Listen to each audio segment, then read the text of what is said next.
नमस्ते दोस्तों।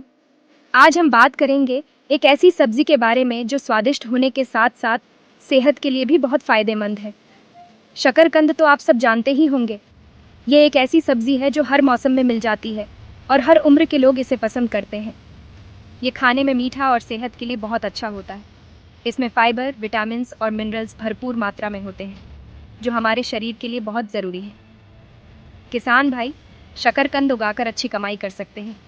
इसकी खेती में ज़्यादा मेहनत नहीं लगती और ये जल्दी तैयार हो जाती है। इसका साइंटिफिक नाम है इपोमिया बटाटस।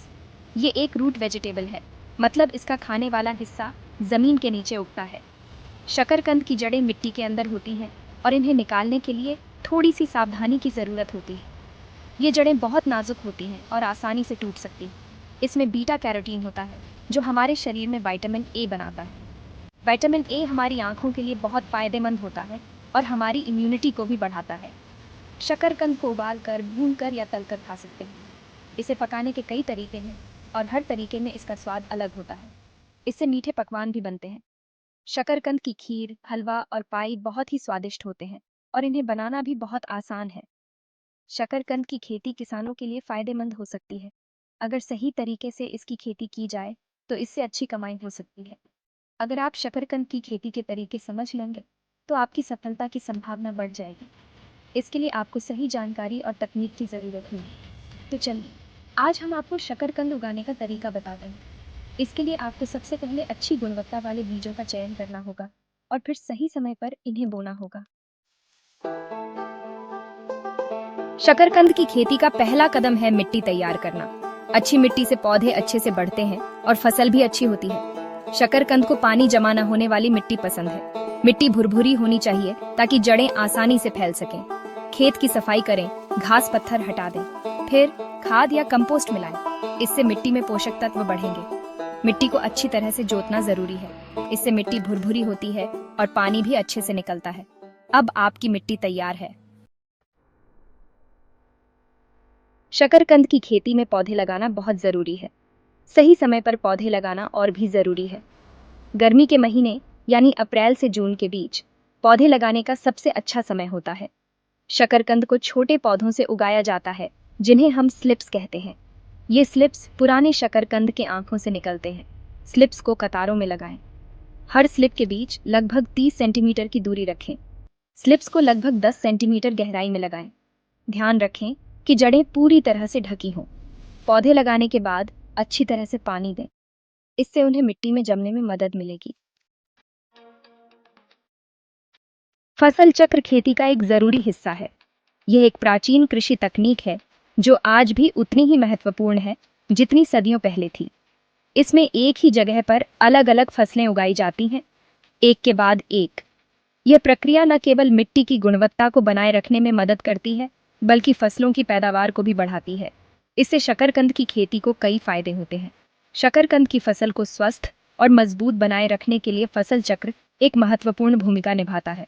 सबसे पहला, इससे कीड़े मकोड़े और बीमारियों पर नियंत्रण रहता है। जब आप एक ही फसल को बार बार उगाते हैं तो कीड़े और बीमारियां उस फसल के प्रति अधिक आकर्षित हो जाते हैं। अलग अलग फसलें अलग अलग कीड़ों को आकर्षित करती हैं और अलग अलग बीमारियों से ग्रस्त होती हैं। इस प्रकार फसल चक्र की मदद से आप कीड़ों और बीमारियों के जीवन चक्र को तोड़ सकते हैं। फसलें बदलने से आप शकरकंद को नुकसान पहुंचाने वाले कीड़ों और बीमारियों के जीवन चक्र को तोड़ देते हैं। ये प्रक्रिया फसल की सुरक्षा और उत्पादन को बढ़ाने में मदद करती है। दूसरा, फसल चक्र मिट्टी की उर्वरता को बढ़ाता है। जब आप एक ही फसल को बार बार उगाते हैं तो मिट्टी के पोषक तत्व खत्म हो जाते हैं। अलग अलग फसलों को अलग अलग पोषक तत्वों की जरूरत होती है। फसल चक्र के माध्यम से आप यह सुनिश्चित कर सकते हैं कि मिट्टी में सभी आवश्यक पोषक तत्व बने रहें। फसल बदलने से आप यह सुनिश्चित करते हैं कि मिट्टी से जरूरी पोषक तत्व खत्म न हो। ये मिट्टी की संरचना और स्वास्थ्य को बनाए रखने में मदद करता है। उदाहरण के लिए दालें जैसे कि बीन्स या मटर मिट्टी में नाइट्रोजन को स्थिर कर सकते हैं, जिससे बाद में शकरकंद की फसल को फायदा होता है। नाइट्रोजन मिट्टी के लिए एक महत्वपूर्ण पोषक तत्व है जो पौधों की वृद्धि और विकास में मदद करता है। फसल चक्र की योजना बनाना और उसे सही तरीके से लागू करना महत्वपूर्ण है। यह सुनिश्चित करता है कि हर फसल को आवश्यक पोषक तत्व मिले और मिट्टी की उर्वरता बनी रहे। आधुनिक उपकरण और तकनीकें फसल चक्र को और भी प्रभावी बना सकती हैं। इससे न केवल उत्पादन बढ़ता है, बल्कि किसानों की मेहनत भी कम होती है। अंत में, फसल चक्र न केवल पर्यावरण के लिए अच्छा है, बल्कि यह किसानों की आय और जीवन स्तर को भी सुधारता है। स्वस्थ मिट्टी और स्वस्थ फसलें एक समृद्ध और स्थायी कृषि प्रणाली की नींव है। खाद पौधों को बढ़ने के लिए जरूरी पोषक तत्व देती है। ये मिट्टी में पहले से मौजूद पोषक तत्वों के साथ मिलकर काम करती है। शकरकंद के लिए एक संतुलित खाद अच्छी रहती है। संतुलित खाद में नाइट्रोजन, फास्फोरस और पोटेशियम होता है। नाइट्रोजन पत्तियों को बढ़ने में मदद करता है, फास्फोरस जड़ों को मजबूत बनाता है और पोटेशियम पौधे को स्वस्थ रखता है। आपको कितनी खाद डालनी है, ये आपकी मिट्टी की जांच पर निर्भर करता है। इसके लिए अपने कृषि विशेषज्ञ से सलाह लें। खाद 2 बार डालें, पहली बार पौधे लगाते समय और दूसरी बार लगभग 1 महीने बाद। खरपतवार शकरकंद के पौधों के साथ पोषक तत्वों, पानी और सूरज की रोशनी के लिए प्रतिस्पर्धा करते हैं। खरपतवार न केवल शकरकंद के पौधों से आवश्यक संसाधनों को छीनते हैं, बल्कि वे बीमारियों और कीटों के लिए भी एक आश्रय स्थल बन सकते हैं। इससे शकरकंद का विकास रुक सकता है और पैदावार कम हो सकती है। खरपतवारों की उपस्थिति से मिट्टी की गुणवत्ता भी प्रभावित हो सकती है, जिससे पौधों की जड़ें कमजोर हो जाती हैं। इसलिए खरपतवार नियंत्रण बहुत जरूरी है।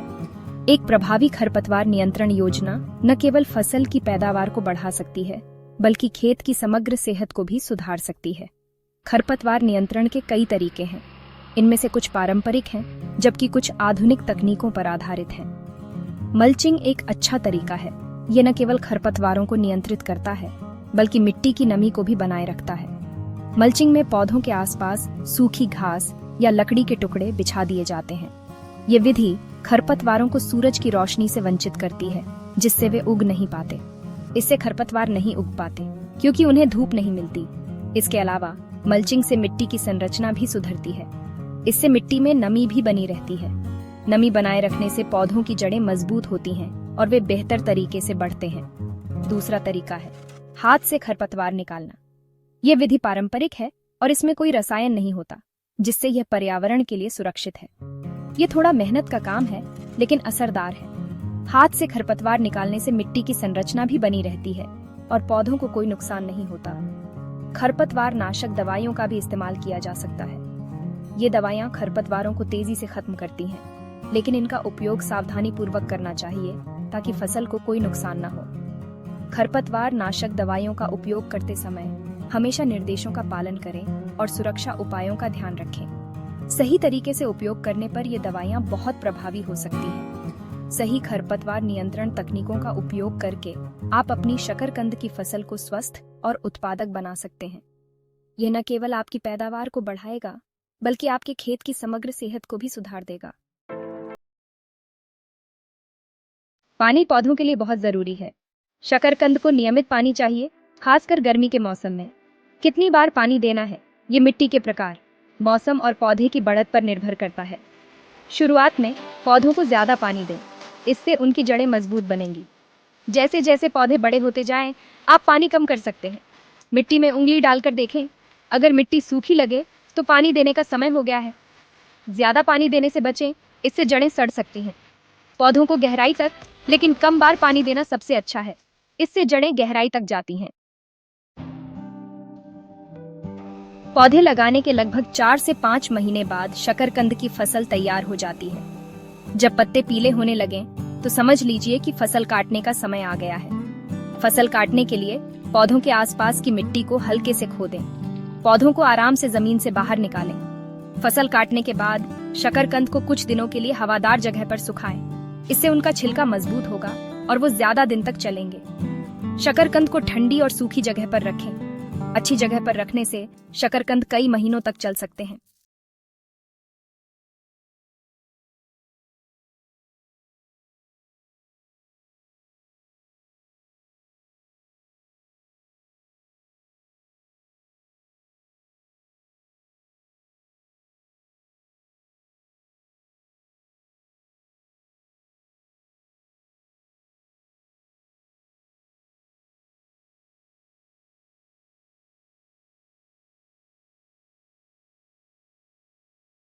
और मीठे फल का आनंद लें।